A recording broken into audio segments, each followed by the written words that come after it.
Hello बच्चों, कैसे हैं आप सब। आज हम आपको डिस्कस करेंगे क्लास 9 से ग्रेविटेशन में important topic that is weight. Weight होता क्या है?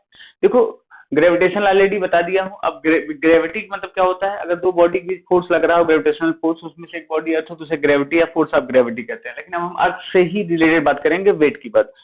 जिस फोर्स से अर्थ किसी भी ऑब्जेक्ट को अपने सेंटर की तरफ खींचती है, अपनी तरफ खींचती है, उसी को वेट कहते हैं। The force applied by earth on any object towards its centre is called weight of that object, right. ये मान लो अर्थ है, मान लो आप यहाँ खड़े हो तो वेट ऐसे खींचेगा। अगर आप यहाँ पे हो तो भी वेट डब्ल्यू सेंटर तरफ लगेगा। अगर आप यहाँ है तो भी डब्ल्यू आपको ऐसे लगेगा, अगर यहाँ है तो भी डब्ल्यू आपका ऐसा लगेगा। तो ये वो फोर्स होता है जिससे अर्थ किसी भी ऑब्जेक्ट को क्या करता है, अपने सेंटर की तरफ, प्यारे स्टूडेंट्स, को क्या करता है, पुल करता है। ठीक है ना। तो इसी ध्यान रखिएगा, this is the concept of weight. अब आगे इसको जरा और समझाते हैं आपको। ठीक है, इसको आप नोट कर लीजिए पहले। हम्म अब होता क्या है, सबसे इंपॉर्टेंट कॉन्सेप्ट ये है कि अगर हम ऐसे समझे, मान लो ये हमारा अर्थ हो गया, ठीक।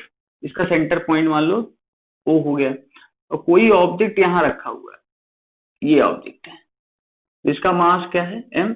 तो इसके सेंटर तरफ एक फोर्स लगता है, उसी को हम वेट करते हैं, वो डब्ल्यू होता है। वेट को डब्ल्यू से रिप्रेजेंट करते हैं, और डब्ल्यू बराबर लिखते हैं mass into small g. W बराबर एम जी होता है, where where this is very important point, m equals to लिखते हैं mass of body, mass of the body या mass of object, and g equals to, इसको बोलते हैं acceleration due to gravity. Acceleration due to gravity, ये ध्यान रखिएगा, this is important topic. ठीक है, acceleration due to gravity, and its value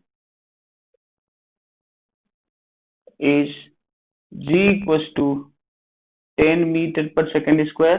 जो एग्जैक्ट वैल्यू होता है वो होता है 9.8 मीटर पर सेकंड स्क्वायर। ये दोनों वैल्यू में याद रखिएगा, जो दिया यूज कर लीजिए, बट ये स्टैंडर्ड वैल्यू है। 9.8 को राउंड अप करने पे ही 10 आएगा, तो 10 मीटर पर सेकंड, ये आपको बिल्कुल याद होना चाहिए। ठीक है, तो इस टाइप से क्वेश्चन को प्रोसीड भी करेंगे, ये ध्यान रखिएगा। ओके बच्चों, उसके बाद नोट कर लीजिए। ओके, कुछ इंपॉर्टेंट पॉइंट्स रिलेटेड टू इसके रिलेटेड। पहले तो देखो, वेट जो होता है it is a vector quantity. कैसी क्वांटिटी होती है? This is a vector quantity. क्योंकि वेट यूनिट की बात करें, एसआई यूनिट की अगर बात करते हैं, तो वेट आपका क्या होता है, फोर्स होता है। द फोर्स अप्लाइड, तो दुनिया का कोई भी फोर्स हो उसका नाम न्यूटन ही यूनिट के नाम में दिया जाता है। ठीक है, पेटेंट वर्ड है, समझिए। न्यूटन ने क्या किया, इसको पेटेंट करा लिया कि दुनिया में जितने फोर्स होंगे, चाहे कोई gravitational force, magnetic force, electrostatic, सबके आगे न्यूटन ही लिखा जाएगा। SI unit is Newton. क्या लिखोगे? न्यूटन। ठीक है, ये न्यूटन हो गया, राइट। अब इसमें जो और इम्पोर्टेंट प्ले रोल करेगा वो ये होगा, इसके दो यूनिट होते हैं, एक होता है ग्रेविटेशनल यूनिट्स, ग्रेविटेशनल यूनिट्स, ये दो होते हैं। एक होता है केजीएफ, केजीएफ माने होता है किलोग्राम फोर्स। क्या होता है? Kilogram force. ठीक है, एक होता है ग्राम फोर्स, जीएफ, हाँ, गर्लफ्रेंड वाला ग्राम फोर्स है, इसको बोलेंगे gram force. This is what, gram force. ठीक है, ये ग्रेविटेशनल यूनिट्स हैं, इसको आप याद रखिएगा। उसके फर्दर बच्चे बता दें कि 1 kgf, 1 किलोग्राम फोर्स जो होता है, that is equal to 9.8 newton. याद रखना इसका वैल्यू। और 1 ग्राम फोर्स जो होता है, ओके बच्चों, तो सबसे इंपॉर्टेंट वही होता है। 1 ग्राम फोर्स जो होता है 1989 होता है। Weight of any object at the centre of earth is zero, ये चीज याद रखना। किसी भी ऑब्जेक्ट का वेट जो होता है सेंटर पे जीरो होता है। दूसरा point, value of g changes from place to place on the surface of earth, ये वैल्यू हमेशा चेंज होती रहती है। ठीक है ना, ये सब इंफॉर्मेशन है जिसको आप अच्छे से तैयार कर लेंगे। ओके, इसको और कर दें।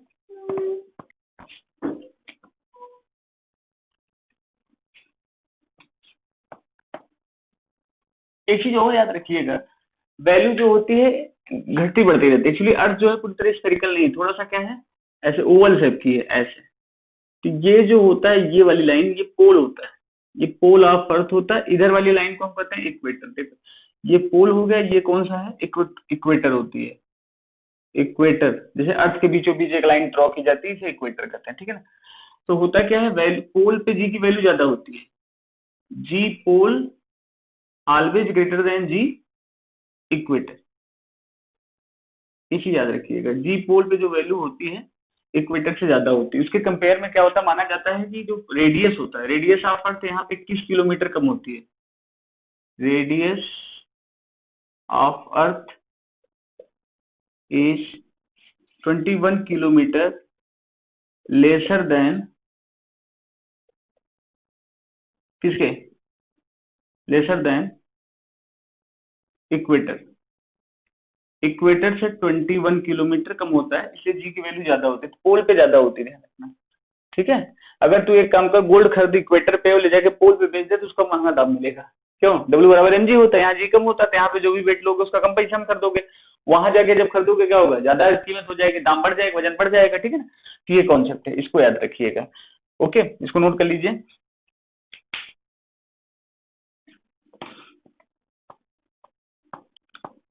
उसके बाद पॉइंट ये आता है स्टूडेंट, जैसे मैंने कुछ क्वेश्चन जैसे बता दे रहा है अभी, जैसे मान लो एम बराबर दे दिया तुम्हें 10 kg, ठीक है, और जी दे दिया है, दिया भी रहता है नहीं दिया रहता है, इसको याद रखिएगा। पूछ रहा है वेट ऑफ द ऑब्जेक्ट बताइए, सीधे बताओ क्या है, एम इंटू जी, कोई बताने की जरूरत नहीं, 10 इंटू 10 कितना आ जाएगा, 100, 100 न्यूटन वेट आ जाएगा, ठीक है। क्वेश्चन सेकंड मान लीजिए ऐसे दे देगा, मास दे देगा आपको 500 ग्राम, और जी दे दिया, जी आपको पता होना चाहिए, रटे रहिएगा। पूछ रहा है वेट बताइए, डब्लू, क्वेश्चन फिर फंसा, फिर आप सोचोगे पहले ध्यान के इसको क्या करो, किलोग्राम में बदलो, 1000 से डिवाइड कर देना, तो कितना आ जाएगा 0.5 kg। अब सॉल्व कर लो भाई, डब्लू बराबर एम इंटू जी, कितना आ जाएगा बताइए, 0.5 मल्टीप्लाइड विथ 10 मतलब 5 न्यूटन आ जाएगा, ठीक है ना। ये चीज याद रखिएगा, 5 न्यूटन, इस टाइप से क्वेश्चन आपसे बनते जाएंगे। एक चीज और ध्यान रखिएगा, मून पे जो जी की वैल्यू होती है, अर्थ की वैल्यू का जी 1/6 होता है, ये याद रखिएगा। मून पे एक्सीलरेशन ड्यू टू ग्रेविटी, अर्थ वाले ग्रेविटी का 1/6 होता है, g/6 होता है, इसलिए किसी भी ऑब्जेक्ट का weight of the person on the moon surface will be the 1/6 of earth. Earth पे जो भी वेट होगा उसका 1/6 टाइम हो जाएगा। मतलब कह रहे, कहने का मतलब ये है, ऐसे मान लो कि आप अर्थ के सरफेस पे आपका वेट है कितना, 600 न्यूटन, तो वहां जाके 100 न्यूटन हो जाएगा, ये चीज ध्यान रखिएगा। ई माने होता है अर्थ, ई स्टैंड फॉर अर्थ, यहाँ पे GE/6 माने एक्सीलरेशन ड्यू टू ग्रेविटी, जो अर्थ का होगा उसका 1/6 टाइम हो जाएगा, ये चीज याद रखना, ठीक है ना। तो ये रीजन है, ओके स्टूडेंट्स, ठीक है। कुछ आपको होमवर्क क्वेश्चन दे देते हैं, आप लोग सिर्फ कैलकुलेट करिएगा, नोट कर लीजिए इसको।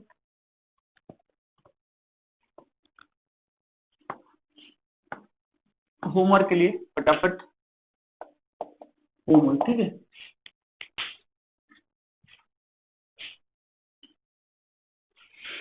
ठीक है, अब यहाँ देखो क्वेश्चन दे दिया हूँ, ये आपको 5 क्वेश्चंस हमने दिए हैं, इसको सही सॉल्व करिएगा। एम बराबर 500 किलोग्राम है, जी दिया रहता है, देखो जी दिया होना दिया, आपको याद रखना चाहिए। फाइंड डब्लू 200 ग्राम है, फाइंड डब्लू।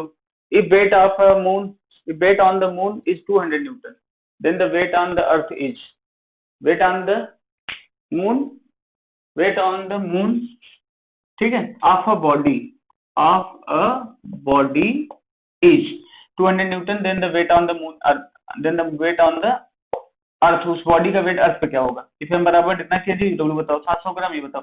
ये 5 क्वेश्चन है, जिसको अच्छे से करिएगा, ठीक है बच्चों। तब तक के लिए stay happy, take care, love you all, thank you.